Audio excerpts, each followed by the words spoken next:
En la sesión de hoy comenzaremos una nueva unidad del curso de Auditoría 1. Esta segunda unidad está enfocada a entender una nueva etapa del proceso de auditoría, principalmente la evaluación del control interno, y para ello vamos a aprender distintas metodologías. Estas primeras dos sesiones vamos a trabajar sobre la metodología COSO, que es una metodología que lo que busca es gestionar los riesgos corporativos de una entidad y evaluar, ¿cierto?, el control interno para el adecuado cumplimiento de objetivos. Y luego vamos a revisar también algunos procesos de negocios de las organizaciones. Vamos a hacer un entendimiento y una evaluación de ellos para, en la tercera unidad, ver el testeo de controles que hayan asociados a distintos objetivos de la organización y que nos permitan entonces evaluar adecuadamente el control interno de una organización. Entonces, esta sesión en particular es una introducción al modelo de gestión de riesgos corporativos que está en la metodología COSO, y por lo tanto es importante entender en qué etapa de la auditoría de estados financieros nos encontramos nosotros cuando hablamos de la evaluación del control interno. Nosotros sabemos, por los contenidos ya adquiridos, que el proceso de auditoría de estados financieros comienza con la contratación del equipo de auditoría externo. En el caso de las sociedades anónimas abiertas, esta contratación se hace en la Junta Ordinaria de Accionistas, celebrada normalmente en el mes de abril, donde el Consejo de Accionistas o la Junta de Accionistas decide cuál va a ser el equipo de auditoría externo que va a realizar la auditoría de los estados financieros de ese ejercicio. Una vez contratados, los auditores llevan a cabo una primera etapa de planificación de la auditoría, donde se realizan las reuniones previas con la administración, donde lo más importante para el auditor siempre ha de ser el entendimiento del negocio, entender a qué se dedica el cliente que vamos a auditar, cuáles son los principales riesgos inherentes a la actividad y cómo la organización funciona en el día a día para nosotros orientar nuestro trabajo. En esta etapa de planificación es cuando decidimos las horas de trabajo, los recursos a asignar en la auditoría, la inclusión de expertos en distintos rubros, ¿cierto? La definición de niveles de materialidad preliminares que pueden ser cambiados en virtud de los hallazgos que se vayan haciendo en cuanto avance la auditoría de los estados financieros. Y principalmente uno define la hoja de ruta a seguir en la auditoría completa. Pero luego viene una segunda etapa en el proceso de auditoría, luego de la planificación, que es evaluar el control interno de la organización. Cuando evaluamos el control interno, lo que vamos a hacer es analizar cada uno de los componentes que tiene este control interno y diagnosticar cómo es el control interno de la organización. Ese diagnóstico, esos hallazgos se presentan en un documento que es la carta de control interno, muy similar al informe de opinión de auditoría que ya hemos revisado, donde lo que hace el auditor es comunicarle a la administración cuáles han sido los hallazgos que se hicieron una vez efectuada la evaluación del control interno de esa entidad en particular. Entonces, lo que nosotros vamos a aprender ahora está enmarcado en esta segunda etapa de la auditoría de estados financieros, en la evaluación del control interno. Vamos a aplicar una metodología en particular para evaluar el control interno, aun cuando existen variadas herramientas. La que nosotros vamos a trabajar es una de las más utilizadas en el mundo entero. Entonces, es importante que entendamos, en primer lugar, que las organizaciones siempre han de definir objetivos que pueden estar orientados a distintas áreas. Principalmente los que nosotros siempre trabajamos son los objetivos financieros o económicos, pero también hay objetivos que están ligados a las operaciones, a los distintos grupos de interés de una organización, ya sean trabajadores, proveedores, clientes. Las organizaciones siempre han de tener un objetivo que es alcanzar su visión, es decir, ese sueño estratégico donde quieren llegar a estar. Para alcanzar esa visión, las organizaciones tienen que aterrizarlo en objetivos de mediano y corto plazo, que sean alcanzables, que sean medibles. Por lo tanto, si quiero alcanzar esos objetivos, tengo que estar controlando si mi quehacer diario está en pos de ese objetivo o no. Por lo tanto, siempre ha sido una preocupación para las organizaciones cumplir los objetivos y para ello requieren sistemas de control interno que lo hagan posible. De ahí que los sistemas de control interno han tenido mejoras permanentes en el tiempo. Y las NAGAs, las normas de auditoría generalmente aceptadas que son emitidas por el Colegio de Contadores, definen control interno como un proceso que es efectuado por el directorio de una entidad, la gerencia y otros miembros del personal, que está diseñado para entregar una seguridad razonable respecto del logro de objetivos en las siguientes categorías: en la confiabilidad de la información financiera, la efectividad y eficiencia de las operaciones y el cumplimiento de leyes y regulaciones.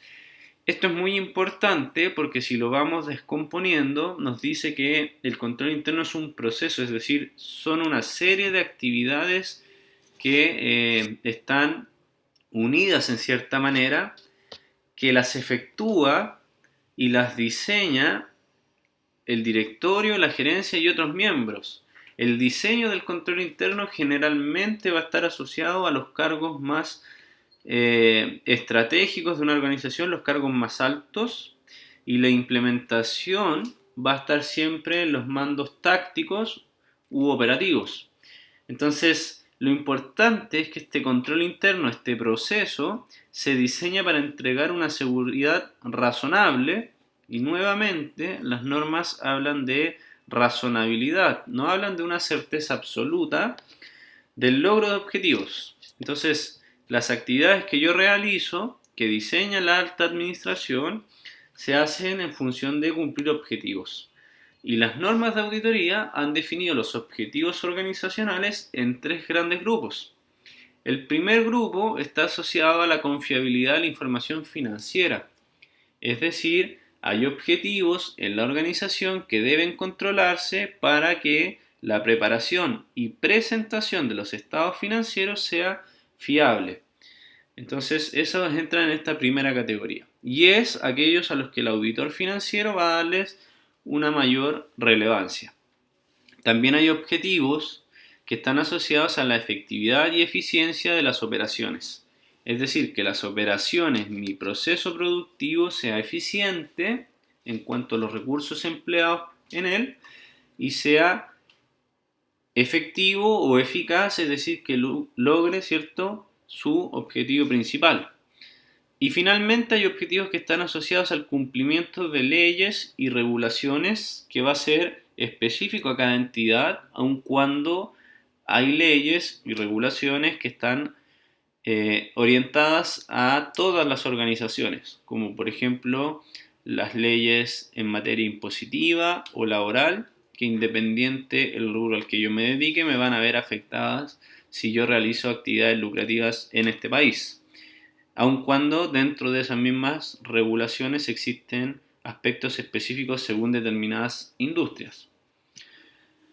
Como dice, el control interno es el sistema interior de una empresa que está integrado por el plan de una organización, la asignación de deberes y responsabilidades, el diseño de cuentas e informes y todas las medidas y métodos que se emplean para proteger los activos, obtener exactitud y confiabilidad de la contabilidad, promover y juzgar la eficiencia de las operaciones y comunicar las políticas administrativas y estimular y medir el cumplimiento de ellas.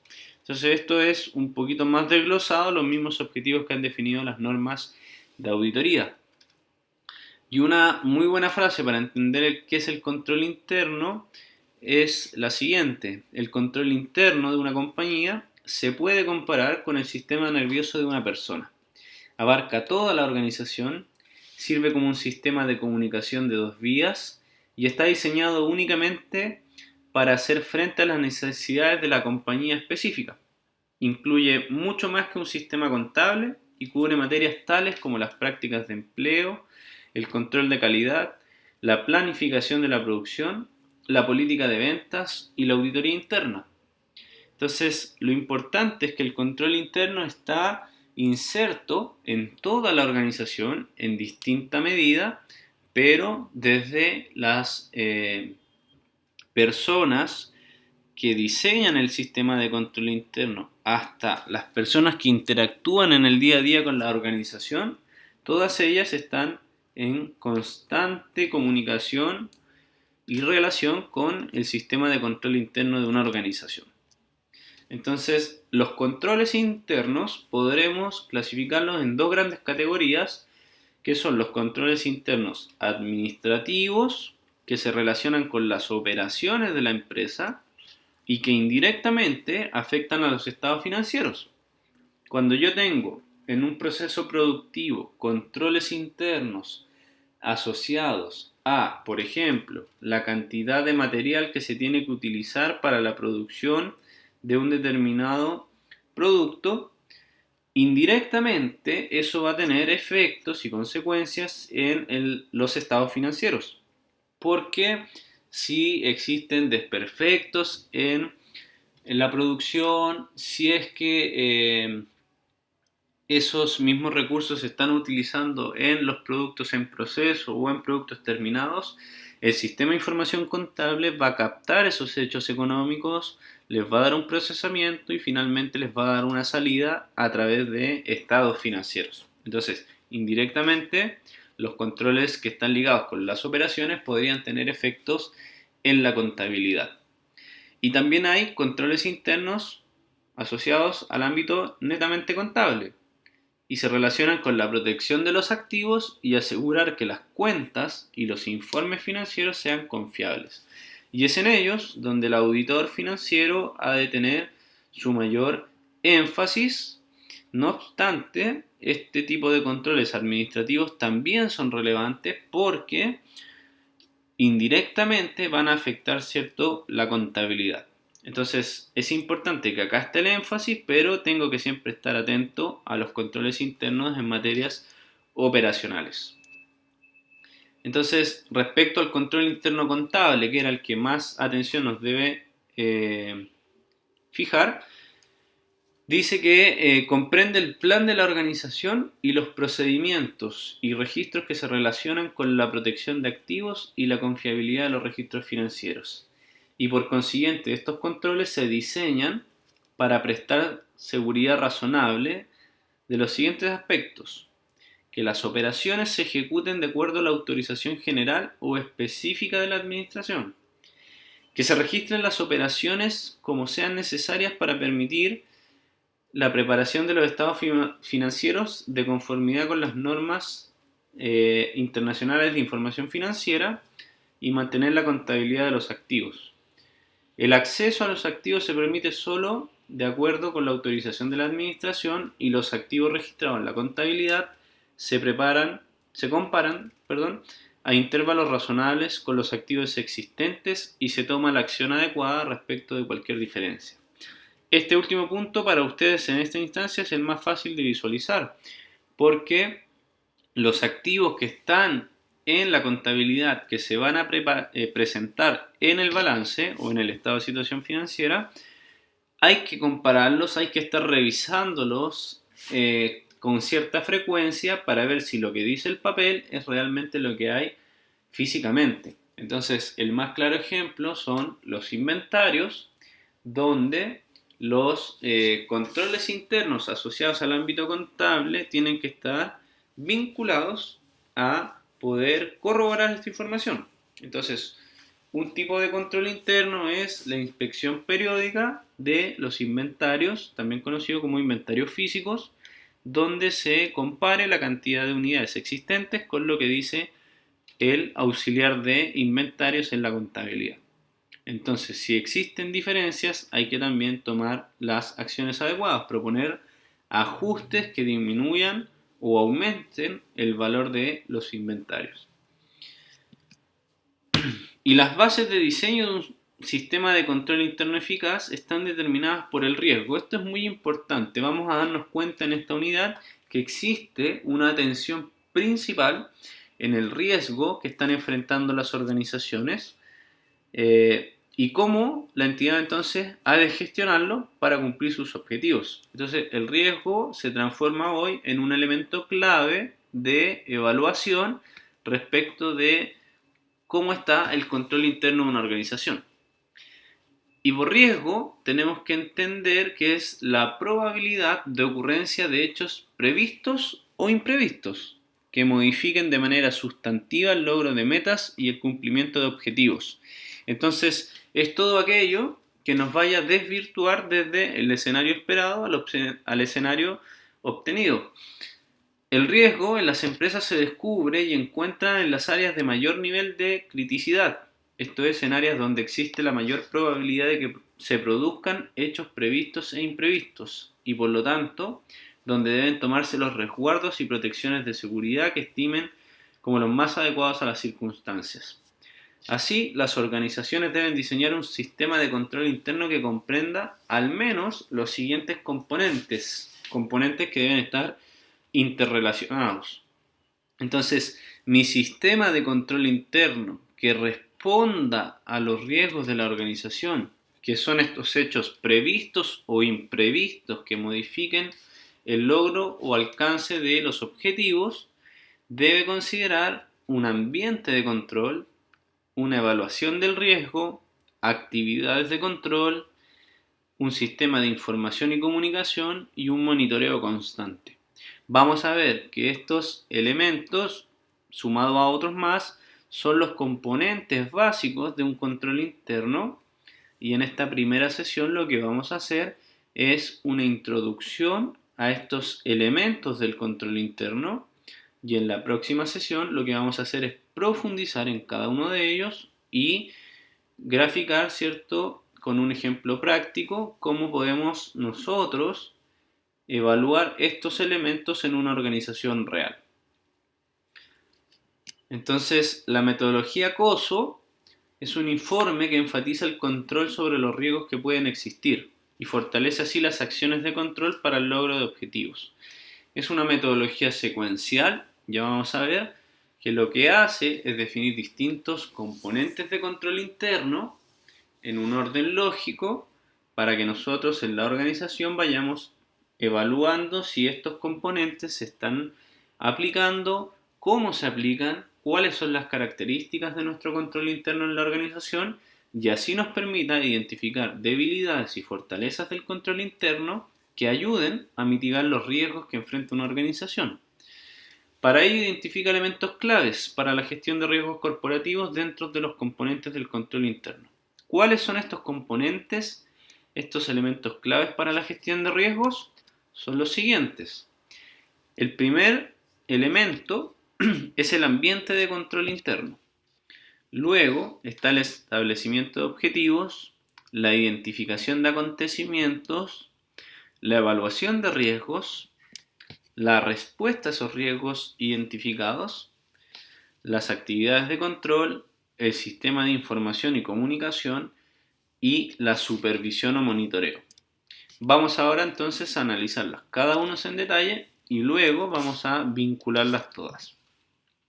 Cuando habla de este ambiente interno o ambiente de control interno, abarca, ¿cierto?, el talante de una organización que influye en la conciencia de sus empleados sobre el riesgo y forma la base de otros componentes de la gestión de riesgos. Es decir, este primer elemento va a influir en los otros elementos que mencionamos anteriormente, en la identificación de eventos, en la evaluación de riesgos, en la información y comunicación y así en todos los demás. Este es el primer elemento, uno de los más importantes, porque proporciona disciplina y estructura en la organización.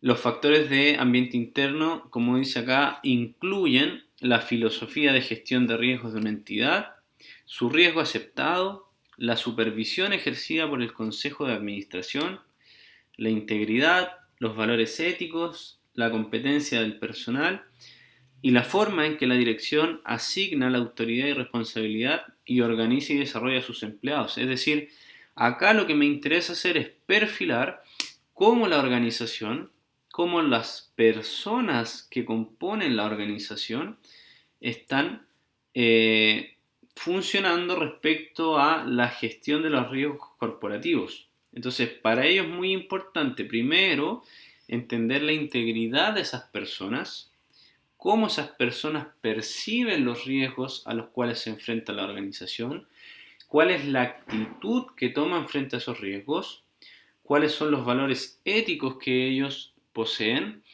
porque no es lo mismo un administrador de que no le importen los riesgos corporativos que enfrenta la organización y tenga una actitud que diga, bueno, si nos va a afectar, nos afectará, ya vemos cómo lo enfrentamos, a un directivo que tenga otra actitud y él diga, me voy a anteponer a estos riesgos corporativos que enfrento, voy a tomar decisiones y voy a hacer, ¿cierto?, distintas metodologías para gestionar el riesgo.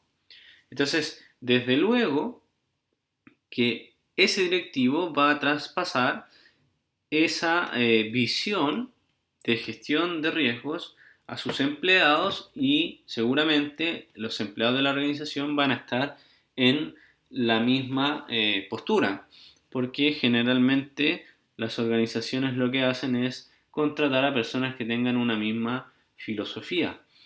Y eso va a influir directamente en todos los demás componentes del control interno. Va a haber que tener entonces mucho cuidado con cuál es la filosofía de gestión de riesgos que tiene la organización, cuál es la cultura de riesgo, es decir, cuál es la forma en que se hacen las cosas en la organización, cómo se enfrentan, si es que existe un consejo de administración, es decir, si existen reuniones periódicas en la organización para evaluar los riesgos o si estos riesgos se comentan en reuniones de otro tipo. Todo ese tipo de cosas hay que estar evaluándolas cuando nosotros queremos ver el ambiente interno o ambiente de control interno de una organización. Cuáles son los valores éticos y la integridad de los profesionales. ¿Cuál es la estructura organizativa? Esto toma relevancia sobre todo para la definición de responsabilidades a la hora de ejecutar y diseñar procedimientos de control interno. Es decir, que ojalá las personas que estén a cargo de un control no tengan duplicidad de funciones, que exista un organigrama donde se respete y se responda a una autoridad. Por lo tanto, la importancia de asignar responsabilidades. Entonces, lo que hacemos cuando evaluamos este primer componente es perfilar cómo está la organización y cómo la organización ve, ¿cierto?, la influencia de los riesgos en el cumplimiento de los objetivos. Un segundo componente del control interno es el establecimiento de objetivos. Y los objetivos se fijan a escala estratégica, es decir, a la escala más alta de la organización. Es decir, acá no van a tomar decisiones los empleados del área operativa, sino que hay un grupo de directivos que van a definir objetivos en función de principalmente la visión de la organización, es decir, ese sueño de lo que quiere llegar a ser en un futuro previsible. Y estos objetivos se fijan estableciendo con ellos una base para los objetivos operativos. Es decir, yo voy desde lo estratégico, lo más elevado, hasta lo operativo. Es decir, un objetivo podría ser el crecimiento sostenido a un determinado porcentaje de la organización y desde luego para alcanzar ese objetivo estratégico voy a tener que definir objetivos operativos de más corto plazo que me permitan alcanzarlos. Cada entidad se enfrenta a una gama de riesgos procedentes de fuentes externas e internas y su condición previa para la identificación eficaz de eventos, la evaluación de los riesgos y la respuesta a ellos es fijar objetivos. La identificación de eventos, la evaluación de riesgos y la respuesta a los riesgos son otros componentes del control interno, pero previo a ello es clave el establecer objetivos que tienen, cierto, que estar alineados con el riesgo aceptado por la entidad y que orientan a su vez los niveles de tolerancia al riesgo de la misma. Entonces, desde luego que yo no voy a poder definir objetivos que rompan la estructura de el riesgo máximo aceptado por una organización. Y ese riesgo máximo aceptado por una organización va a estar en función de el ambiente interno, ¿cierto? Y la filosofía para la gestión de riesgo de los administradores. Entonces, estos elementos del control interno son secuenciales porque primero debo entender el ambiente interno. Entendiendo eso, voy a saber cómo y qué objetivos se han establecido, y con los objetivos claramente establecidos, yo puedo entonces identificar los eventos, evaluar los riesgos y darle una respuesta. Entonces, el tercer componente del control interno es la identificación de eventos. Y la dirección identifica los eventos potenciales que de ocurrir afectarán a la entidad y determina si representan oportunidades o si pueden afectar negativamente a la capacidad de la empresa para implantar la estrategia y lograr los objetivos con éxito. Entonces, lo primero es que nosotros identificamos eventos, es decir, situaciones que podrían acontecer que van a tener un impacto en la organización. Ahora bien, estos impactos de los eventos que podrían llegar a ocurrir pueden afectar ya sea de manera positiva o negativa. Entonces, por ejemplo, una situación como la que estamos viviendo hoy en día, de una pandemia a nivel mundial, para algunas entidades representa, ¿cierto?, un impacto totalmente negativo, un riesgo que de materializarse va a tener impactos en distintos niveles de la organización. Pero para otras entidades también puede representar una oportunidad porque sus efectos son positivos. Entonces, lo primero es identificar el evento, la situación que se va a materializar, y ese evento, dependiendo su efecto, es lo que voy a tener que hacer. Pero primero los identifico. Entonces, los eventos con impacto negativo representan riesgos que exigen la evaluación y respuesta de la dirección. Los eventos con impacto positivo representan oportunidades que la dirección reconduce hacia la estrategia en el proceso de fijación y de objetivos. ¿Por qué? Porque cuando tengo esas oportunidades tengo que tomarlas y encauzarlas para que me permitan lograr el cumplimiento de los objetivos que yo he definido previamente. Cuando se identifican los eventos, la dirección contempla una serie de factores internos y externos que pueden dar lugar a riesgos y oportunidades en el contexto del ámbito global de la organización. Entonces, lo importante es que tengo que identificar los eventos que podrían tener alguna influencia en los objetivos que he definido. Para eso hay distintas metodologías, hay distintas técnicas, y nosotros podemos categorizar los acontecimientos en aquellos que tengan impacto negativo, que representan riesgos, o un impacto positivo, que representan una oportunidad. Entonces, luego de que identifico los eventos, aquellos eventos que me generan consecuencias negativas y constituyen riesgos, debo ser capaz de evaluarlos. Entonces, la evaluación de riesgos permite a una entidad considerar la amplitud con la que los eventos potenciales impactan en la consecución de objetivos. La dirección evalúa estos acontecimientos desde una doble perspectiva: la probabilidad de ocurrencia y el impacto que van a generar en los objetivos. Y normalmente usa una combinación de métodos cualitativos y cuantitativos.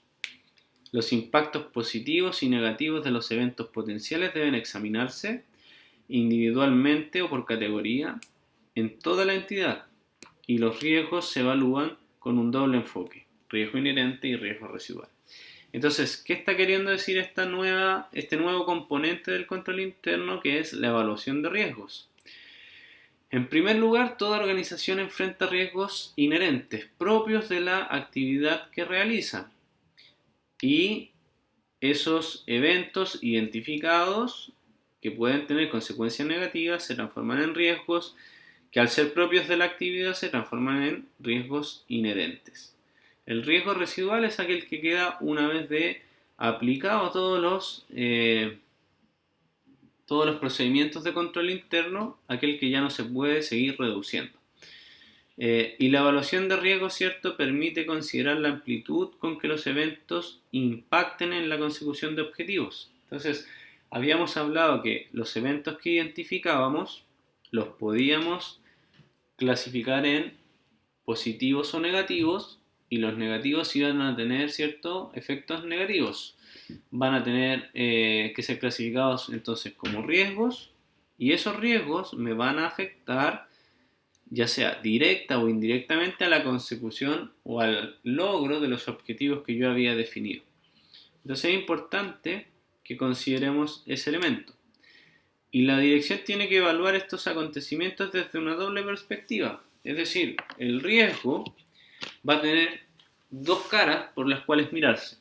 La primera cara es la probabilidad de que ocurre, de que se llegue a materializar ese riesgo.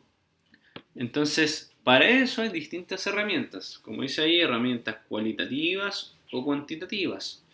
Una forma de medir la probabilidad puede ser con el uso de herramientas estadísticas, pero también la probabilidad de ocurrencia la puedo medir a través de otras aproximaciones mucho más simples, como ver cuántas veces en un año ha ocurrido anteriormente ese evento o cada cuánto tiempo. Entonces hay distintas herramientas, ya sea cuantitativas o cualitativas, pero esa es una de las aristas con las que hay que evaluar el riesgo, es la probabilidad de que se materialice. Y el impacto tiene que ser visto no solo desde la perspectiva de dónde me va a afectar, en cuál de los objetivos, también desde si ese impacto es invasivo o no. Es decir, un riesgo a nivel de objetivos contables financieros puede ser de que existan problemas de clasificación o valorización en un rubro de los estados financieros en particular. Si ese rubro, ese riesgo, perdón, se llega a materializar, va a tener un impacto, desde luego, en los objetivos financieros, pero podría ser invasivo en el sentido de que afecte de una u otra forma a los objetivos de cumplimiento de regulaciones o los objetivos asociados a las operaciones. ¿Por qué? Porque puede ser que el consejo directivo tome decisiones en base a estados financieros que presentan errores y por lo tanto las decisiones operativas se hayan definido mal, producto de que la contabilidad estaba mal preparada y mal presentada. Entonces, la probabilidad tengo que evaluarla de distintas formas, y el impacto también tengo que ver cuál es el efecto que va a generar respecto a si podría ser invasivo o no. Luego que he identificado eventos, evaluado los riesgos, tengo que ser capaz de darle una respuesta a los riesgos, porque los riesgos son esos eventos que van a tener efectos negativos y que podrían impedir el cumplimiento de objetivos. Entonces, una vez evaluados los riesgos relevantes, cuando habla de riesgos relevantes, esta metodología se refiere a de que han superado el umbral de riesgos aceptados por una organización. Existen riesgos que una organización perfectamente podría estar dispuesta a asumir, porque en la evaluación de costo-beneficio eso es favorable para la organización. Es decir, hacer algo contra un determinado riesgo puede ser más costoso que los beneficios que me genera asumirlo y que tenga los impactos que podría llegar a tener. Entonces, aquellos que no son aceptados y que su probabilidad de ocurrencia es muy alta y el impacto que van a generar es muy grande, son riesgos relevantes.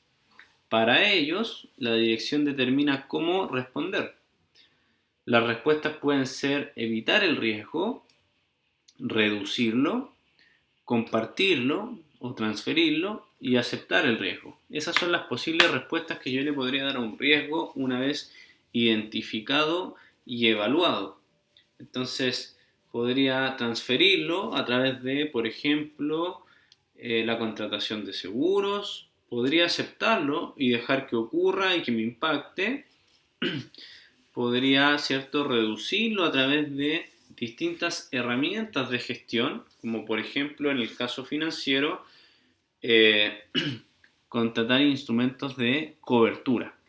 O evitarlos es buscar una decisión que sea igualmente favorable, pero en otra actividad o en otra instancia donde ese riesgo relevante no esté afectando. Al considerar su respuesta, la dirección evalúa su efecto sobre la probabilidad e impacto del riesgo. Entonces, si yo evito el riesgo, quizás la probabilidad va a disminuir. Si yo reduzco, lo que va a cambiar no va a ser la probabilidad, sino que el impacto, lo mismo que si comparto, transfiero y lo mismo que si acepto el riesgo. Entonces, así como los costos y beneficios, ¿cuál respuesta le doy? Va a tener que estar considerando los costos y los beneficios de esa decisión. Y entre ellos selecciona aquella que sitúe el riesgo residual dentro de las tolerancias al riesgo establecidas. Entonces, una vez de que hice todo lo que podía hacer, que estaba en mis manos, ese riesgo residual tiene que estar dentro de las tolerancias que ha definido la organización. La dirección identifica también cualquier oportunidad que pueda existir y asume una perspectiva del riesgo globalmente para la entidad o bien una perspectiva de carteras de riesgos, determinado si el riesgo residual global concuerda con el riesgo aceptado por la entidad.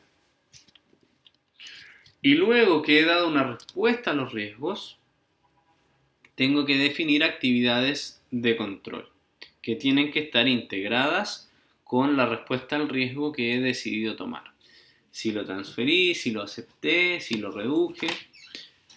Tengo que definir qué tipo de actividad de control voy a establecer, definir políticas y procedimientos para esa actividad de control.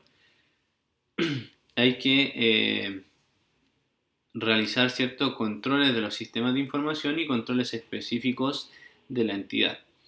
Entonces, las actividades de control son las políticas y procedimientos que ayudan a asegurar que se lleven a cabo las respuestas de la dirección a los riesgos. Las actividades de control tienen lugar a través de la organización a todos los niveles y en todas las funciones e incluyen una gama de actividades tan diversas como aprobaciones, autorizaciones, verificaciones, conciliaciones, revisiones del funcionamiento operativo, de la seguridad de los activos y de segregación de funciones. Entonces, poniendo un ejemplo práctico, nos podemos ir al caso de identificar eventos donde un evento asociado a un objetivo desde el punto de vista de la preparación de información financiera podría estar dado con la falta de inventarios. Ahí tengo el evento, he identificado. Ese evento puede, ¿cierto?, afectar de manera positiva o negativa a la entidad. En el caso de un faltante de inventario, afecta negativamente a la entidad. Y por lo tanto, tengo que evaluar la probabilidad de ocurrencia y el impacto que podría generar que falten unidades del inventario. Cuando hago ese análisis, ¿cierto?, y hago la evaluación de los riesgos, lo que yo voy a darme cuenta es que la probabilidad de que existan faltantes de inventario en una organización donde no hay controles es muy alta.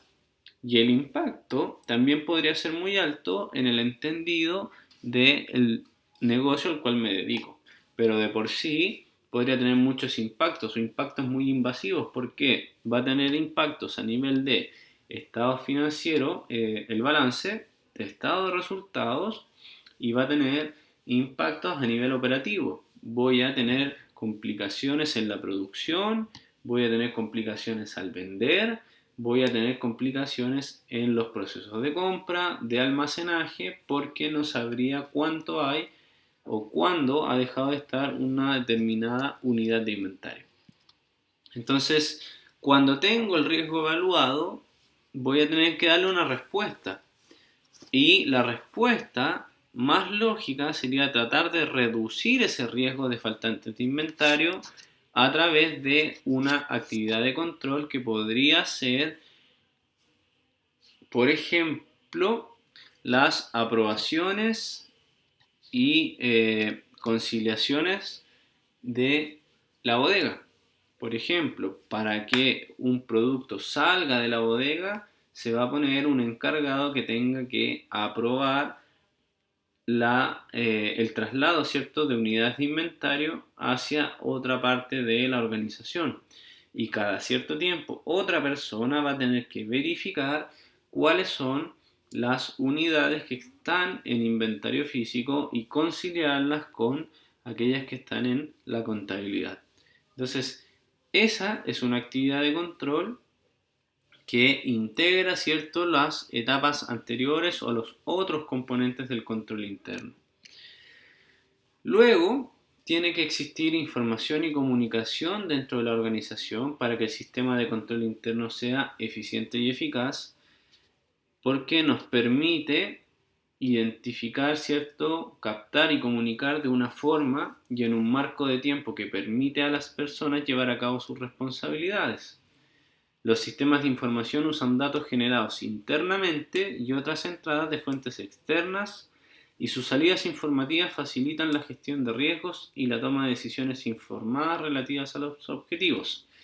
Es decir, cuando tengo un sistema de información robusto que usa datos que son tanto internos como externos, las salidas de ese sistema, es decir, los informes que genera, van a facilitar a la entidad a gestionar sus riesgos, porque voy a tener información que va a ser útil para tomar decisiones y que me va a permitir, ¿cierto?, tomar decisiones que sean relativas a los objetivos que he definido.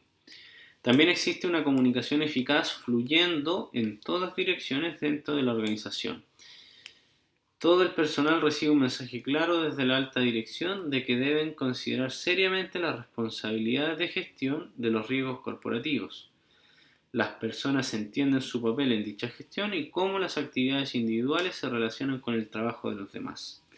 Asimismo, deben tener unos medios para comunicar hacia arriba la información significativa y debe haber una comunicación eficaz con terceros, tales como clientes, proveedores, reguladores y accionistas. Entonces, acá lo que más importa, la idea que más clara debe quedar, es que en un sistema de control interno que sea eficiente y eficaz, debe existir una adecuada comunicación entre los distintos actores de una organización. Para ello deben existir sistemas de comunicación que sean formales, que sean también expeditos y que me puedan permitir transmitir información relevante entre una persona y otra para que puedan entender su papel en la gestión y para que deban tener entonces medios para comunicar la información significativa hacia los canales adecuados. Entonces, debe existir un sistema de información en la organización que le permita, por ejemplo, al encargado de la bodega transmitirle al gerente de finanzas que están habiendo problemas en el manejo de los inventarios. Entonces, para eso las organizaciones deben contar con sistemas de información que permitan este tipo de comunicación. Y por último, debe existir una supervisión, un último elemento del control interno. Dice, la gestión de riesgos corporativos se supervisa revisando la presencia y funcionamiento de sus componentes a lo largo del tiempo, lo que se lleva a cabo mediante actividades permanentes de supervisión, evaluaciones independientes o una combinación de ambas técnicas. Durante el transcurso normal de las actividades de gestión, tiene lugar una supervisión permanente. El alcance y frecuencia de las evaluaciones independientes dependerá fundamentalmente de la evaluación de riesgos y la eficacia de los procedimientos, y las deficiencias en la gestión de riesgos corporativos se comunican de forma ascendente trasladando los temas más importantes a la alta dirección y al consejo de administración. Por lo tanto, si nos damos cuenta, estos componentes del control interno que vamos a ir en la próxima sesión analizando en detalle, pero que hemos introducido, tienen una secuencia lógica, todos tienen una importancia. Desde luego hay unos que son mucho más importantes de definir en un momento que otros, pero todos son relevantes porque cuando evaluamos el ambiente de control o el ambiente interno, entendemos cómo la organización percibe los riesgos, cómo les da una respuesta, qué tan importantes son para ellos, porque aquí está la cultura y la filosofía de la organización frente a los riesgos. Entonces, cuando nosotros en un proceso de auditoría de estados financieros queremos evaluar el control interno, primero generalmente hacemos reuniones, ¿cierto?, con los principales directivos de una organización para entender cómo esa organización tiene su cultura, cuál es su filosofía de gestión de riesgos, cómo responde ante ellos y si le da importancia o no. Porque todas esas cosas indirectamente pueden afectar a la contabilidad y a la preparación y presentación de estados financieros. Entonces, desde luego, en una organización donde el gerente de finanzas es una persona que no es muy prolija, que no está muy atenta al orden de la información, seguramente la filosofía de esa organización está muy alineada a ese gerente y por ende podría tener problemas indirectamente en la contabilidad. Entonces, es importante entender el ambiente interno o ambiente de control de una organización. Entendiendo eso, también vamos a poder ser capaces de entender cómo se han establecido los objetivos en una organización y esos objetivos van a estar directamente relacionados con la identificación de acontecimientos o de eventos, porque estos eventos que yo identifico me van a afectar positiva o negativamente en los objetivos que he definido previamente. Entonces, recordar que los eventos o los acontecimientos pueden ser positivos o negativos para la organización y por ende transformarse en oportunidades o riesgos respectivamente que voy a tener que evaluar. Cuando evalúo esos riesgos, evalúo la probabilidad de ocurrencia y evalúo, ¿cierto?, el impacto que han de generar en la organización y principalmente en los objetivos que he establecido. Una vez evaluados, debo decidir, en función de los niveles de riesgo aceptados, cuál va a ser la respuesta que como organización le estoy dando a los riesgos evaluados, que podía ser, ¿cierto?, evitarlos, reducirlos, transferirlos, aceptarlos, ¿cierto? Pero tengo que tomar una decisión con esos riesgos identificados y ya evaluados. Cuando tome en cuenta esta respuesta al riesgo, voy a definir entonces actividades de control para mitigar esos riesgos, para poder entonces alcanzar los objetivos establecidos. Y en todo ese proceso debe haber un proceso de supervisión y de información y comunicación que debe ser fluido para poder también dar retroalimentaciones a toda esta cadena de elementos que componen el control interno de una organización. Entonces, en conclusión, cuando el control interno de una organización es más nutrido, más robusto, generalmente los riesgos tienden a ser controlados, tienden a ser mitigados y por lo tanto dejan de tener los efectos nocivos que podrían llegar a tener en el cumplimiento de objetivos corporativos. Objetivos corporativos que podrían ser clasificados en la eficiencia y efectividad de las operaciones, en la confiabilidad de la información financiera y en el cumplimiento de las leyes y regulaciones.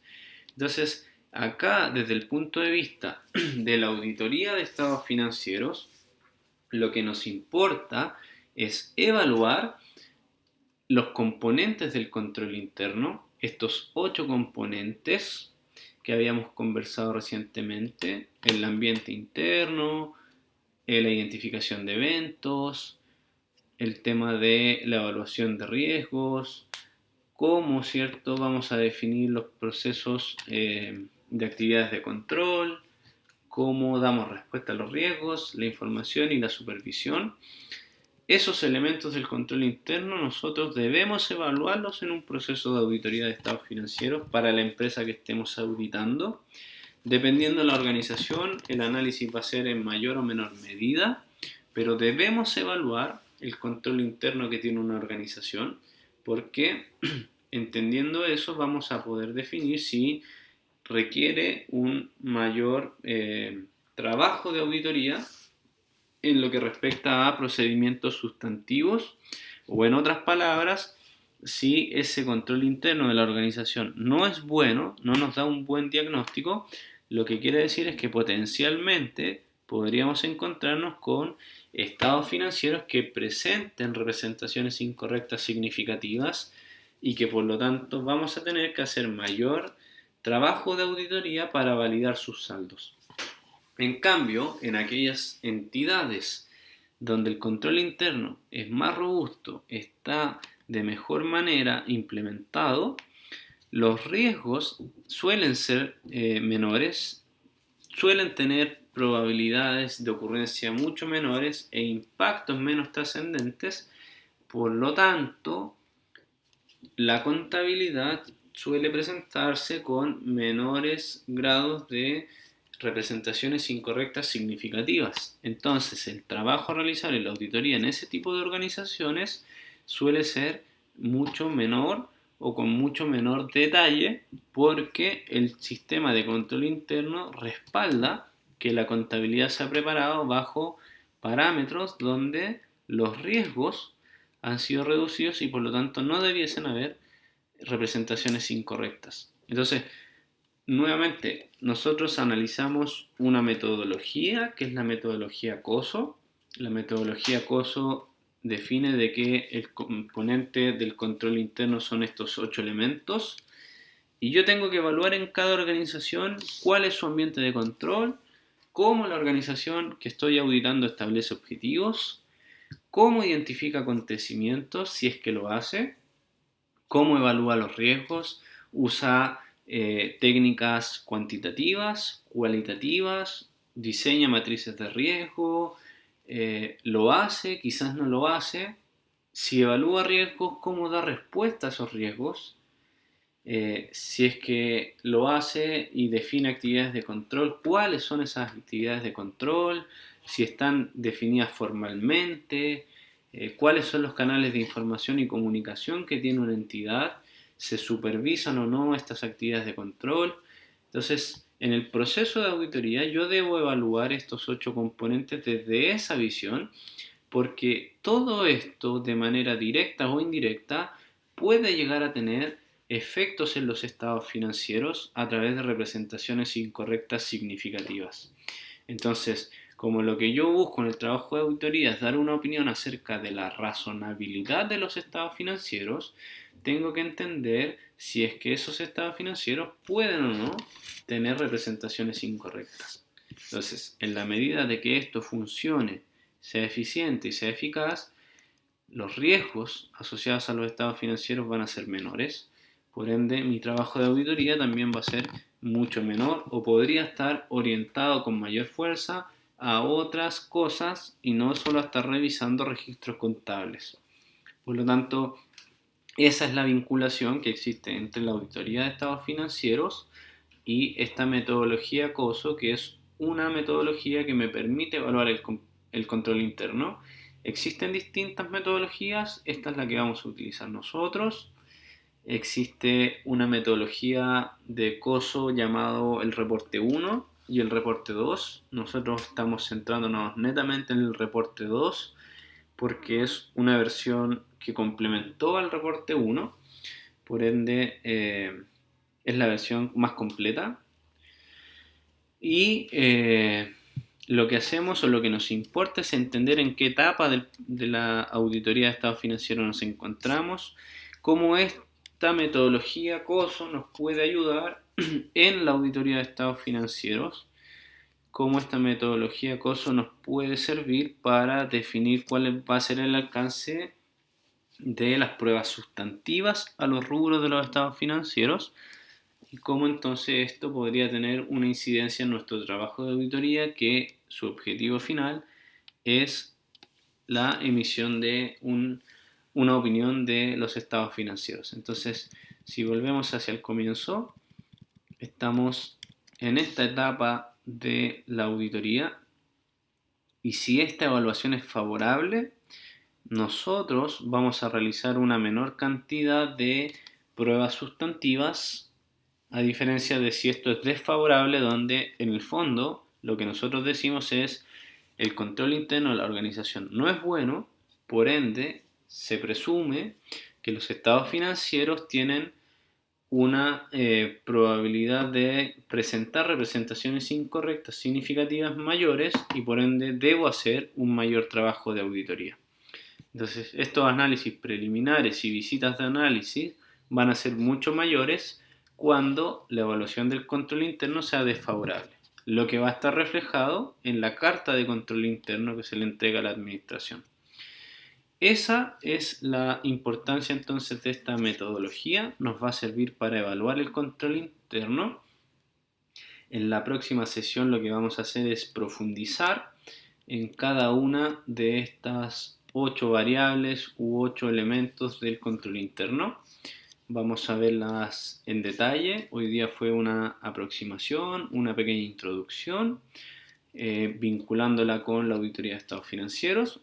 Y vamos a tratar de ejercitar o ejemplificar cómo yo evalúo el ambiente interno en una organización, cómo veo el establecimiento de objetivos, cómo evalúo la identificación de eventos, cómo evalúo la forma en que la administración evalúa sus riesgos y así sucesivamente. Para ello también disponen de un material en la sección de ayudantía del aula virtual, donde hay ejemplos de este análisis y disponen, ¿cierto?, también de el informe COSO, que está completo también en la unidad 2 del aula virtual. Esa ha sido nuestra clase de esta semana. Ante cualquier consulta pueden escribir por correo electrónico y también tienen el espacio del ayudante para sus consultas más específicas sobre esta metodología. Como les digo, esta primera sesión es introductoria. La próxima sesión es ya un análisis más en detalle, porque lo que nos interesa hacer a nosotros es entender cómo evaluar el control interno y cómo esa evaluación del control interno va a tener implicancias en los ciclos de negocios de la organización y posteriormente entonces cómo va a tener implicancia o efectos en los estados financieros que nosotros estamos auditando. Eso es siempre el objetivo final. Entonces esta es una metodología que me da una herramienta para evaluar el control interno de la organización. Eso ha sido la clase de hoy. Muchas gracias y que tengan una buena semana.